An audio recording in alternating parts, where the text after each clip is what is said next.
오늘 본문은 이스라엘 백성들의 광야 생활의 후반부, 그 광야 생활이 거의 마무리되어져 가는 지점에 있었던 사건을 우리에게 보여주고 있는데요.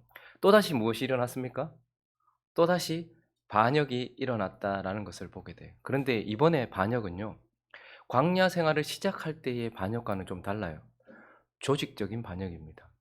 레위 지파와 또 그들이 이제 성막을 중심으로 남쪽에 같이 있었거든요.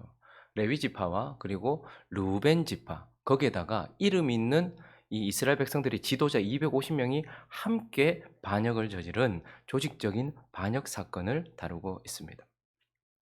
그래서 결국 민수기는요, 광야 생활이 시작될 때의 반역 사건, 그리고 지금 광야 생활이 마무리되어져 가는 가운데서도 반역 사건, 이렇게 반역에서 반역으로 이어가면서 이스라엘 백성들은 광야 생활을 시작할 때부터 광야 생활이 끝날 때까지 뭐 했다는 거예요?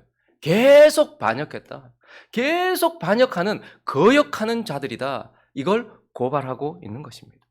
하나님께서 그들을 광야로 보내시면서 그들만 보내셨습니까? 하나님도 함께 가셨어요. 그리고 하나님은 그들의 필요를 채워주셨어요.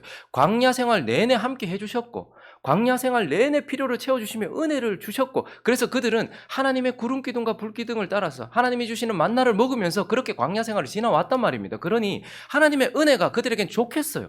그런데도 불구하고 광야 생활을 시작할 때나 광야 생활이 끝나가는 40년이 다 지나가는 동안에도 이들은 계속해서 거역했단 말이에요. 왜 이렇게 거역을 할까요? 아니, 하나님의 은혜를 주시지 않거나 함께 하시지 않거나 하면 거역하는 것이 조금 이해가 가잖아요. 그런데 늘 하나님이 함께 하시고 늘 필요를 채워주시고 하나님이 늘 은혜를 주시는데도 불구하고 하나님의 백성은 그때나 지금이나 계속해서 반역하고 있는, 거역하고 있는 이런 모습을 보면서 우리는 질문해야 돼요. 왜 자꾸 하나님의 백성들은 계속 하나님을 거역하는가? 왜 자기 마음대로 살고 하나님께 계속 반기를 드는가? 오늘 본문은 이것에 대한 대답을 우리에게 주고 있어요.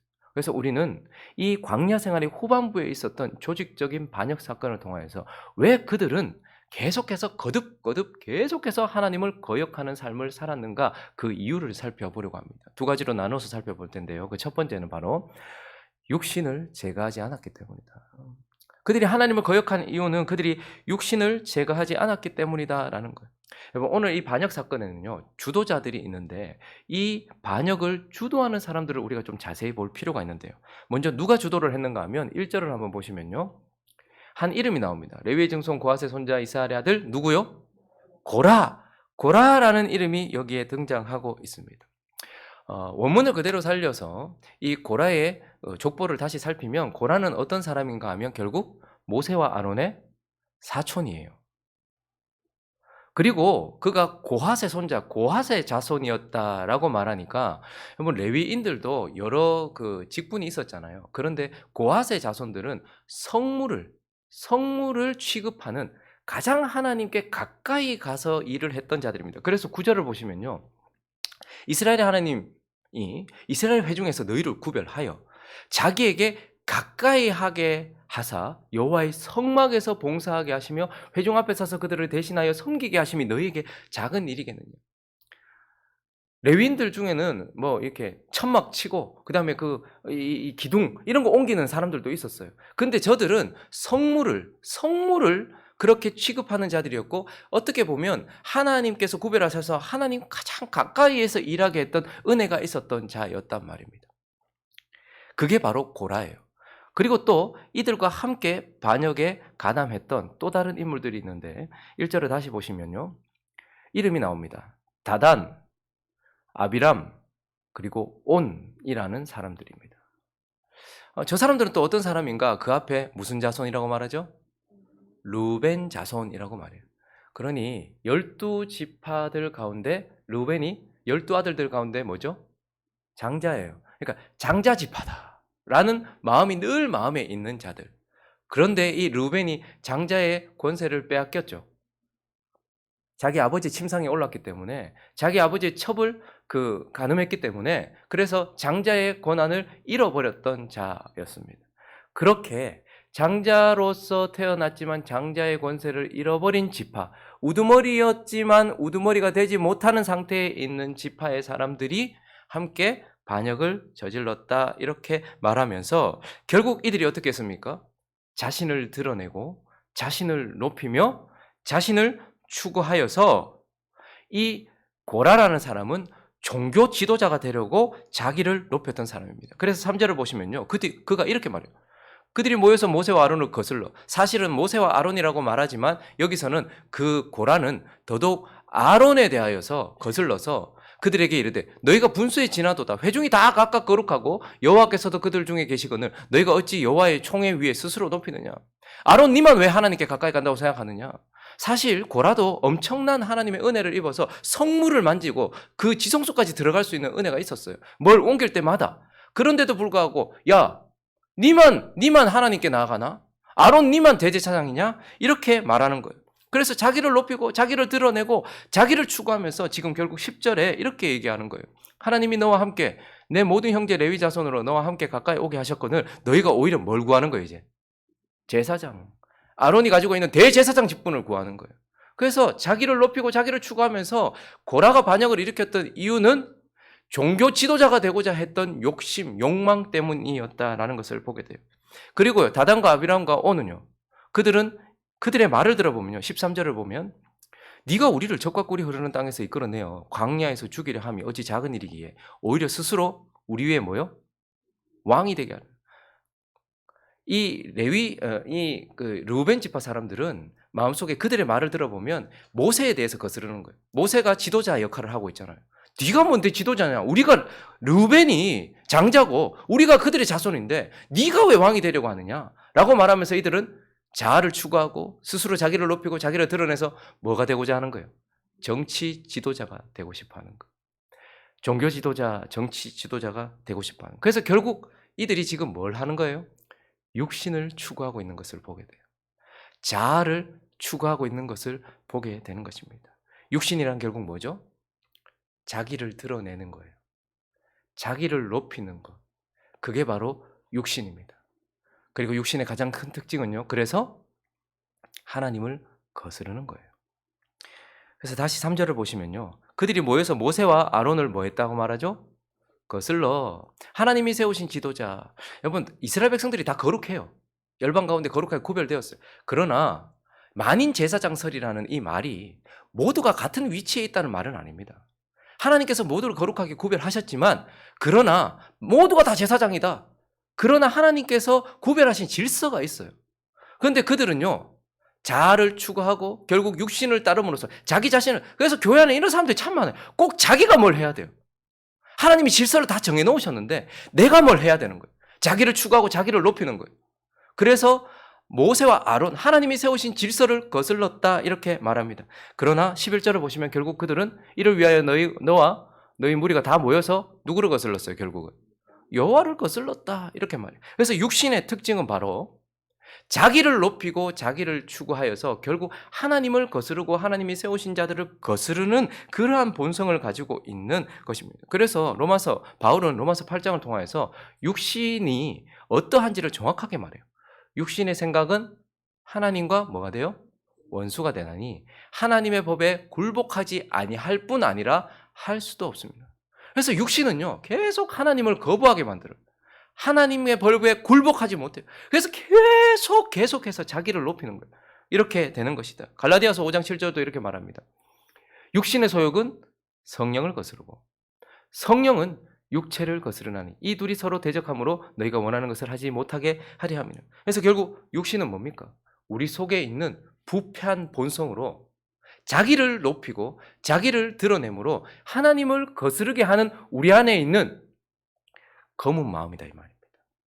부패한 마음이다라고 이렇게 말하는 거예요. 그래서 하나님은 어떻게 하려고 하셨습니까? 이들에게 이 부패한 본성, 육신을 따르지 않도록 하기 위해서 구원하시면서 유월절 어린 양의 생명을 주셨어요. 유월절 어린 양으로 새 생명을 주셨고 그들이 홍해를 건너므로써 거기에서 세례를 받음으로써 새로운 본성을 받은 거예요. 구원받았다라는 것은 부패한 본성으로 살아가던 우리에게 뭐가 덧붙여진 거예요. 뭐가 덧붙여진 거예요? 새로운 본성이 덧붙여진 거예요. 새 생명이 들어온 거예요. 옛 생명이 있고 옛 본성이 있어요. 이걸 육신이라고 해요. 그런데 하나님이 구원받은 백성에게는 어떻게 하시는 거예요? 거기에다가 새로운 본성을 집어넣어 주셔요. 그래서 우리는 새 생명을 가지고 있다, 새로운 본성을 가지고 있다 이렇게 얘기해요. 그리고 시내산에서 하나님께서 뭘 주셨습니까? 이들에게? 율법을 주신 거예요. 그래서 새로운 본성이 육신을 따라가지 않고 새로운 본성이 새로운 길을 따라가도록 새로운 법을 주셨단 말입니다. 그러니 저와 여러분은 늘 싸우는 거예요. 우리 속에서 뭐죠? 우리 안에 있는 육신을 따를 것이냐, 아니면 하나님께서 주신 새로운 본성, 새 생명을 따라서 우리에게 주신 율법을 따라서 살아갈 것이냐, 이것이 있어요. 그래서 하나님은요, 우리에게 그러한 삶을 살도록 하셔서 그 가운데서 육신을 어떻게 해야 돼요? 제거해야 되는 거예요. 육신과 싸워서 육신을 제거해야 되는 거예요. 우리도 마찬가지입니다. 하나님께서 우리를 구원하실 때 예수 그리스도의 생명으로 우리의 생명을 대신하셨어요. 그래서 저와 여러분은 예수의 생명을 가지고 있어요. 예수의 본성을 가지고 있어요. 구약 백성들에게 시내산에서 새로운 법, 율법을 주셨던 것처럼 저와 여러분 안에는 뭘 주셨습니까? 성령의 법을 주셨어요. 그래서 새로운 본성이 새로운 길을 따라 살도록 하나님께서 하셨단 말입니다. 그래서 하나님은 지금도 우리 안에 새로운 본성, 성령이 원하시는 대로, 성경이 말한 대로 살아갈 것이냐, 아니면 육신을 따라 살아갈 것이냐, 그러한 싸움 가운데서 계속해서 우리에게 육신을 제거하라고 하세요. 육신을 제거하라 이렇게 말씀하세요. 그래서 갈라디아서 5장 24절에 이렇게 말씀하고 있습니다. 그리스도 예수의 사람들은 육체와 함께, 육신과 함께 그 정욕과 탐심을 십자가에 못 박았느니라. 육신을 십자가에 못 박았다. 그러니 이제 너희 속에 남아있는 그 육신을 따라 살지 말고 성령의 법을 따라서, 새로운 본성을 따라서, 성경을 따라서, 말씀을 따라서 그렇게 살아가라. 육신을 제거해라 이렇게 말하는 거예요. 그런데 우리가 우리 속에 있는 이 육신을 제거하지 않으면, 이 육신과 싸워서 육신을 제거하지 않으면 우리는 반드시 어떤 일이 일어나요? 거역하는 일이 일어나는 거예요. 우리 속에 있는 육신을 제거하지 않기 때문에 이들은 거역했다라는 거예요. 그리고 오늘 본문을 통하여서 왜 이들은 거듭거듭 구원받은 백성임에도 불구하고 하나님이 함께하고 계심에도 불구하고 왜 계속해서 거역하는가? 그 두 번째는 바로 죄를 제거하지 않았기 때문이다라고 이렇게 말씀하시는 거예요. 이들 안에 하나님께서 주신 새로운 생명, 새로운 본성만 있는 게 아니라 부패한 본성이 있다는 것을 우리는 확인했습니다. 그래서 이 부패한 본성, 이 육신을 제거하지 않았기 때문에 그들은 계속해서 하나님을 거역했다는 것을 보게 돼요. 그런데 좀 더 자세히 살펴보면 이들 안에 남아있는 것이 더 있습니다. 이들 속에는 그들을 반역하게 했던 육신도 있지만 그것보다 좀 더 깊은 곳에 뭐가 있었을까요? 죄가 있었어요. 그들은 그들 속에 있는 그 죄를 제거하지 않았다는 것을 보게 됩니다. 죄는 뭐죠? 죄는 하나님과 분리되려고 하는 것, 하나님과 우리를 분리시키는 것, 하나님으로부터 독립하려고 하는 것, 그러한 요소. 그래서 하나님을 섬기지 않게 하는 것, 하나님에게 등을 돌리게 하는 요소, 그게 바로 죄예요. 그리고 동시에 죄는요, 세상을 사랑하게 하는 것, 그리고 세상의 신인 사단을 섬기게 하는 것, 그게 바로 죄예요. 그래서 이러한 죄는요, 결국 하나님으로부터 멀어지게 만들고 하나님을 섬기지 않게 만들어요. 대신에요, 세상을 사랑하게 만들고 세상에 있는 것들을 사랑하게 만들고 세상을 통치하고 있는, 지금도 세상을 어둠 권세로 다스리고 있는 사단을 그렇게 섬기게 하는 것으로서 결국 우리 인생 가운데 뭐죠? 짧은 쾌락과 긴 고통을 주는 것입니다. 그리고 이 죄는 결국 우리를 부패한 본성이 되도록 만들었던 부패한 본성의 생명이에요. 왜 사람들, 우리 안에 왜 옛사람, 이 부패한 본성이, 왜 우리가 부패한 본성을 가지고 있을까요? 죄가 우리 속에 들어와서 우리를 병들게 했고 우리를 죽였기 때문인 거예요. 그러니 죄는요, 결국 우리의 육신을 살아 숨쉬게 만드는 생명이란 말입니다. 성령은요, 새로운 본성을 살아 숨쉬게 만드는 생명이란 말입니다. 그래서 하나님께서는 우리에게 새로운 본성을 주시고 우리에게 성령을 주셔서 이 성령이 바람으로도 표현되죠. 불로도 표현되죠. 그리고 물로도 표현돼요. 생명이 살아가게 하는 요소예요. 우리는 이 피가 우리 몸속에 돌아야 되고요. 그리고 호흡이, 산소가 우리 몸속에 돌아야 되고요. 그리고 적정한 온도 36.5도라는 그 불이 우리의 육신의 생명을 있게 하듯 우리의 새로운 본성, 이 새롭게 새어난 하나님께서 주신 예수 생명, 그 안에도 성령이 불로써 우리가 살아있게 만들고 물로써, 그리고 그 바람으로써 생명이 살아있게 만든단 말이에요. 그런데 이 부패한 본성은 그 속에 깊숙한 곳에 죄가 살아 역사해서 부패한 본성이 계속 살아있게 만든단 말이에요. 그런데요, 성령은 우리의 새로운 본성을 살아있게 만드는 거예요. 어쨌든 이 죄는 결국 하나님으로부터 멀어지게 만들고 세상을 가까이 하고 사랑하게 만드는 것이다, 이렇게 말하고 있어요. 자, 그런데 오늘 이들의 모습을 보십시오. 이들 안에 깊숙한 곳에 부패한 본성을 따라가는 그들 안에 뭐가 있는지가 이들의 말을 통해서 드러나고 있는데 13절을 한번 보시겠습니다. 13절 시작. 네가 우리를 적과 꿀이 흐르는 땅으로 이끌어내어 광야에서 죽이려 함이 어찌 작은 일이니. 여러분 지금 적과 꿀이 흐르는 땅 이렇게 표현했는데 어느 땅을 지금 그들이 적과 꿀이 흐르는 땅이라고 표현했어요? 어느 땅? 애굽을 말하는 거예요. 모세가 애굽에서 이들을 끌어냈잖아요. 근데 지금 이들은 광야를 거의 38년 4개월 지나온 상황이에요.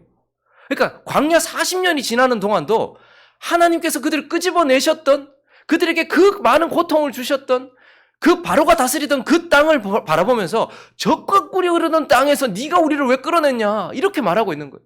그러니 그들 속에는요 여전히 세상을 향한 사랑, 그 세상에 있는 것들에 대한 사랑, 그것에 대한 그리움, 죄가 제거되지 않았다라는 것을 우리는 보게 되는 거예요. 광야를 이만큼 지나오면서도 그들은 이렇게 애굽을 그렇게 바라보고 있는 거예요. 왜요? 죄를 제거하지 않았기 때문에, 죄를 미워하지 않았기 때문인 거예요. 거기다가 이어지는 14절을 보시면 이제 또 이뿐 아니라 네가 우리를 적과 꿀이 흐르는 땅으로 인도하여 드리지도 아니하고 밭도 포도원도 우리에게 기업으로 주지 아니하. 이번에는 또 어느 땅을 적과 꿀이 흐르는 땅이라고 말해요? 하나님께서 약속하신 가나안 땅도 적과 꿀이 흐르는 땅이라고 이렇게 말해요. 그런데 그 땅에 들어가지 못한 이유가 네가 누구 때문에 우리가 못 들어가는 거 아니냐, 모세 아론 너 때문에 못 들어가는 거 아니냐 이렇게 말하고 있는 거예요. 여러분 진짜 그들이 광야 생활을 시작하고 40년 동안 그 광야에서 걸어가면서 가나안 땅에 결국 들어가지 못한 이유가 뭐예요? 자기들의 믿음 없음 때문이었어요. 자신의 죄 때문이었어요.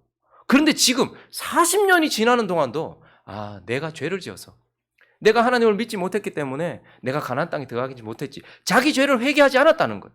그러니까 이집트를 바라보면서 세상에 대하여서 회개하고 돌아서지도 않았고, 그리고 이 약속의 땅, 이 적과 꿀이 흐르는 가나안 땅에 하나님께서 들어가지 못하게 하신 이유가 모세와 아론 때문이거나 하나님이 완고하셨기 때문이 아니라 그들이 하나님을 믿지 않았고 그들이 여전히 죄 가운데 있었기 때문에 하나님을 거역했기 때문인데, 그러면 이 시간이 지나는 동안 내가 죄를 지어서 내 자식도 이렇게 고통을 받고 나도 이렇게 고통을 받는구나, 하나님 용서해 주십시오, 이 죄를 용서해 주십시오, 죄를 회개하고 죄를 제거했었어야 되는데 그들은 지금도 모세와 아론을 보면서 누구 때문에, 누가 왜 우리를 여기 인도하지 않았어? 라고 말하면서 한 번도 자기 죄에 대하여 회개하지 않았던 모습을 우리에게 보여주고 있는 거예요.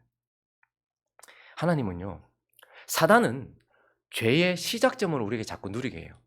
죄가 짜릿하거든요. 죄는 우리에게 잠깐 기쁨을 줘요. 그래서 사단은 늘 죄의 시작점에 우리를 머물게 해요. 근데 하나님은요, 죄의 결과에 우리를 자꾸 데리고 가세요. 그래서 하나님이 죄를 미워하게 하시고 죄를 제거하기 위해서 어떻게 하십니까? 죄의 결과인 고통을 경험하게 하신단 말입니다. 그래서 이집트에서 그들이 하나님께 어떻게 했어요? 부르짖었다 이렇게 말합니다. 너무너무 고통스러워서 이 세상을 상징하고 그 세상 신을 상징하는 바로 밑에 있으니까 너무너무 고통스러워서 부르짖었어요. 그래서 하나님은 이스라엘 백성들에게 죄의 결과를 맛보게 하셨어요. 그래서 부르짖어서 그들을 끄집어내게 하셨어요. 그런데 지금 여전히 뭐라고 말합니까? 그 땅을 향해서 적과 꿀이 흐르는 땅이었다 이렇게 말하고 있어요. 그리고 하나님 광야를 경험하게 하셨어요. 너희가 죄를 범함으로 인하여서 너희가 광야의 고통을 경험하게 하셨단 말이에요. 고난을 겪게 하셨단 말입니다. 그래서 내가 죄를 지으면 이렇게 고통스럽구나 라는 것을 깨닫게 하려고 고통을 주셨어요. 그런데 그들은 이집트에 있었던 고통을 통하여서도, 그리고 광야를 지나는 고난을 통하여서도 죄를 미워하거나 죄를 제거하지 않았다 이렇게 말하고 있어요. 우리도 마찬가지입니다. 하나님께서 세상에 뿌리 박으려고 하는 우리의 본성을 거스르게 하시려고 계속해서 세상에서 고난을 당해요. 잘 되는 것 같다가도 역시 죄 많은 이 세상은 내 집이 아니구나, 내 모든 고난은 저기에 쌓여 있구나 하는 걸 깨닫게 하시려고 하나님은 세상에서 고난도 당하게 하세요. 그리고 순간순간 내가 하나님을 거역할 때마다 내 삶 속에 광야가 찾아오게 하심으로써 광야의 고난을 경험하게 하세요. 왜 그렇게 하실까요? 죄를 미워하게 하시려고 그렇게 하시는 거예요. 그래서 죄를 제거하게 하시려고 그렇게 하시는 거예요. 그래서 하나님은 우리를 로마서 6장 11절처럼 이와 같이 너희도 너희 자신을 죄에 대하여는 죽은 자요 그리스도 예수 안에서 하나님께 대하여는 살아있는 자로 여기게 하시려고, 세상에 대하여 십자가에 못 박히고 죄에 대하여 너희가 죽었다 그런 삶을 살게 하시려고 하나님께서 우리에게 그렇게 하셨는데, 우리도 이 죄를 미워하지 아니하고 이 죄를 우리 삶 속에서 제거하지 아니하면 우리에게도 어떤 일이 일어나는 거예요? 반드시 거역이 일어나는 거예요. 하나님의 백성들이, 교회 안에 있는 하나님의 백성들이 이렇게 계속해서 하나님을 거듭거듭 거역하는 이유가 바로 여기에 있다는 거예요. 육신을 제거하지 아니하고 죄를 제거하지 않았기 때문이다. 이렇게 말하고 있는 거예요. 말씀을 정리하겠습니다. 그러면 산업화가 가속되고 난 이후에 우리 삶의 편안함과 또 많은 편리가 찾아왔지만 그와 함께 우리에게 많이 일어난 것이 무엇이냐면 암이라는 질병이에요. 산업화가 있기 전에만 해도 이러한 암이 이렇게 많지 않았어요. 그런데 시간이 지나면 지날수록 암이 일상화되었어요. 암은 결핍에서 찾아오는 병이 아니고요. 쌓여서 찾아오는 병이에요. 암은 독소가 우리 속에 들어왔는데 그걸 제거하지 않았기 때문에 그것이 결국 우리 몸에 나타나는 현상이 암이에요. 근데 거역이 바로 영적인 암이에요. 우리 속에 있는 육신을 제거하지 않기 때문에, 우리 속에 쌓여 있는 이 죄를 제거하지 않기 때문에 찾아오는 것이 바로 거역이란 말입니다. 이게 우리 삶에 있는 영적인 암이라는 거예요. 그런데 놀랍게도 이것은 시간이 오래 간다고 저절로 사라지는 게 아니에요. 광야 생활을 시작하기 전에도 반역했던 그들이 38년 4개월이 지나면 시간이 이만큼 지났으니 괜찮아지겠지? 저절로 그렇게 제거된 게 아니란 말이에요. 거기다가 형식적으로 하나님과의 거리가 가깝다고 해서 제거되는 것도 아니에요. 고핫 자손이었던 이 고라가 얼마나 하나님과 가까이 있었습니까? 성막 바로 앞에 있었어요. 그리고요, 성물을 만지는 자였어요. 하나님이 광야를 지나게 하실 때마다 그들은 하나님의 성물을 취급했던 자들이었어요. 하나님과 그냥 형식적으로 가까이 있다고 육신이 죄가 자연스럽게 제거되는 게 아니라는 말입니다. 어떻게 해야 되는 거예요? 믿음으로 십자가를 붙들고서 우리가 싸움으로써 제거해야 되는 거예요. 우리 속에 독소가 끊임없이 들어와요. 우리 속에서 암세포가 오늘도 몇백 개씩 계속해서 일어나요. 그런데 그때 어떻게 해야 될까요? 제거해야 되는 거예요. 마찬가지로 우리 안에 있는 육신이 일어나려고 하고 우리 이 육신 안에 더 깊이 뿌리 박은 죄가 우리를 이끌어가려고 할 때 어떻게 해요? 믿음으로 나는 죄에 대하여 죽었다. 육신이 십자가에 못 박혔다. 그리고 어떻게 해요? 십자가 지고, 내가 죽은 십자가 지고 걸어가는 거예요. 그렇게 계속해서 제거해야 되는 거예요. 그래야지만 우리 안에 암이 사라지는 것처럼 우리 안에 거역이 사라진다라고 말하고 있는 겁니다. 그러므로 여러분, 늘 만나지 않습니까? 작은 일에서부터 우리 안에 육신이 벌떡벌떡 일어나는 걸 봅니다. 분노도 일어나고 유혹도 일어나고 육신이 계속해서 나를 이끌어가려고 할 때 그때 가만히 계시지 마시고 제거하십시오. 십자가로 제거하십시오. 그리고 그 육신을 계속해서 숨쉬게 만드는 그 죄, 그것을 미워하십시오. 내게 짧은 쾌락을 주고 긴 고통을 주는 그 죄를 미워하시고 죄를 십자가에 못 박았다. 내가 함께 십자가에 못 박혔다라는 믿음을 선포하시면서 육신을 제거하시고 죄를 제거하심으로써 거룩한 하나님의 백성으로 살아가는 저와 여러분 되시기를 예수 그리스도의 이름으로 축원합니다.